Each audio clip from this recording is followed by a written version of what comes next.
To'rtinchi qonun shundan kelib chiqadi. Endi shu 10 ta ko'sakni shakllantirib olish kerak. Buning uchun o'g'itlash qonunini aytdik. Bu juda ham muhim. Eng katta xatolarimiz o'tgan yillarda biz o'g'itlashda xato qilardik. Juda ko'p azot berardik. Shu bir an'anaga aylanib qoldi. Azot bilan bo'ladi degan tushuncha bizda shakllanib qoldi. Shu joyda mana 240 ming ko'chat. Ko'pchilikda tushuncha borki, ko'p o'g'it berish kerak. Oldin 100 ming ko'chat berardik, 350 ming, 50 kilogramm berardik. Endi biz 240 mingga oz ko'p, bu ko'p o'g'it yeyish kerak. Bu to'la noto'g'ri tushunchaligini hozir yana bir marta men aytmoqchiman, murojaat qilib fermerlarimizga. Bu noto'g'ri tushuncha. O'g'itlashda MPK qonuni ishlash kerak bo'ladi. U ko'chat soni bilan bog'liq emas. MPK 1.07.05, ya'ni 1 azot bo'lsa 0.7 fosfor, 0.5 kaliy bo'lishi kerak bo'ladi.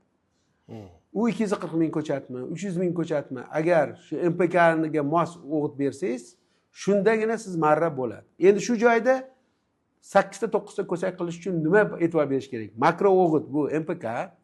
Bu o'sha belgilangan miqdorda sof holda mana 150 kilogrammdan nitrat, fosfor shunga moslashgan 0.7si va shunga qarab berishimiz kerak bo'ladi. Agar 250 kilogramm ko'taradimi? Ko'taradi. Yo 300 kilogramm ko'taradimi nitrat? Ko'taradi, lekin yoniga fosforni qo'yish kerak bo'ladi. Shuncha miqdorda fosforni o'g'itlash fosfordan kelib chiqib belgilanadi, nitratning miqdori. Agar fosforni sola olsangiz, ko'tarib borsangiz bo'laveradi. Nitrat. Shunga e'tibor berish kerak. Kaliy juda ham muhim. Kaliy mana 0.5 qo'yamiz, gektariga hozir 70 kilodan 100 kilogacha solinyapti. Shunga yarasha. Demak, 100 kilo solinadigan bo'lsa, 200 kilo nitrat berish kerak bo'ladi. 100 kilo kaliyga 200 kilo nitrat berish kerak bo'ladi. 140 kilo fosfor, 200 kilo nitrat, 100 kilo kaliy solish kerak bo'ladi. Sof holda aytyapman. Shuni berish kerak bo'ladi. Bu juda ham muhim va boshqarish uchun o'sha 95. Lekin bundan tashqari 8 ta ko'sakni ushlab qolish juda ham muhim. Eng muhim tadbir mana hozir gulladi.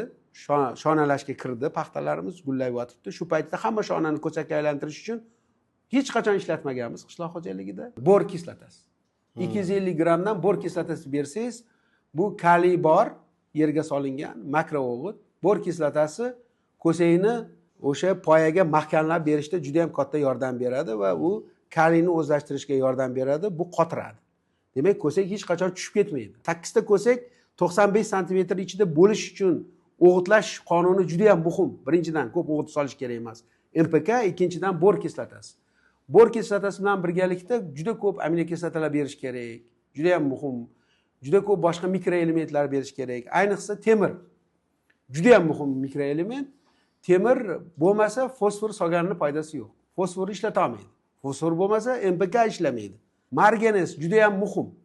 Marganez o'simliklardagi o'sha temir gemoglobinning o'rnini bosadigan asosiy kataliz, fotosintezni kataliz qiladigan marganez. Marganez bo'lmasa nima bo'ladi? Dalaga borsangiz, dala och yashil bo'ladi. Och yashil dalaga ko'proq aytadiki, suv qo'yib yubordik, suv bosib qoldi deydi. To'g'ri, suv qancha ko'p bo'lsa och yashil bo'lib ketadi. Nimaga? Suv tepaga boraveradi, lekin shakar sintez bo'lmaydi. Shu joyda endi fermerlarimizga aytdikki, yangi bir tavsiya sifatida 8 ta ko'sak nafaqat ko'sak bo'lish kerak, u katta bo'lish kerak.